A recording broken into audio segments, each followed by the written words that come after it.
Respectful Excellencies, ladies and gentlemen, our young participants and listeners, our teachers, dear colleagues.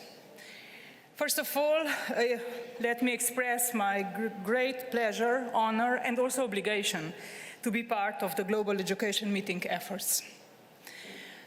And one thing again about COVID-19 pandemics.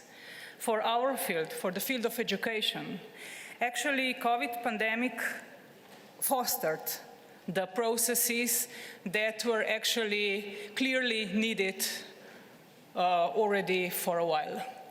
The processes that are calling for the change in the system of the modernization of educational processes, of educational tools, and also the processes that needs more rapid change in our sincere attitude towards the values and existing problems that do exist in the field of education around the world. Inside the countries, but definitely around the world, there are many differences, painful differences, and we can only address them together. And that is exactly what we read in Paris Declaration. And that is exactly why we give a full support for this. And that is exactly the reason why also as a member state of the European Union, we are giving a very loud and high voice in favor of education for the future. This is something that we are already, especially now, doing as the country that is taking presidency of the Council of the European Union, also in the field of education. And speaking from the perspective of knowledge and the role of knowledge as the first capital that every human being can possess and cannot be taken away from him or her through all life, we need to address the role of knowledge and education as a long life learning process, with all its strengths and also challenges that are lying behind them.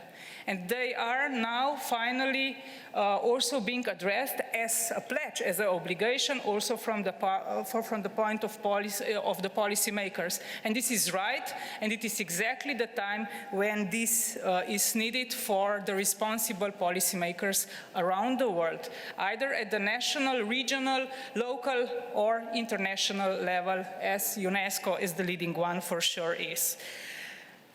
Let me conclude with our common obligation, and I'm sure also awareness that everything of the future for knowledge and education is only in our hands. So if we are going to win this game, then it is going to be because of us, exactly as we are not going to do this. So I know, and I'm more than sure that we are aware of this. And again, thanks to UNESCO and the government of the French Republic for the excellent organization, for the very needed conference, and my commitment to do our best to obtain the support of our Slovenian government for the Paris Declaration, and for sure looking forward to working together with the members of the committee, with UNESCO, and all of you who are taking care of our education, our people for the future. Thank you very much.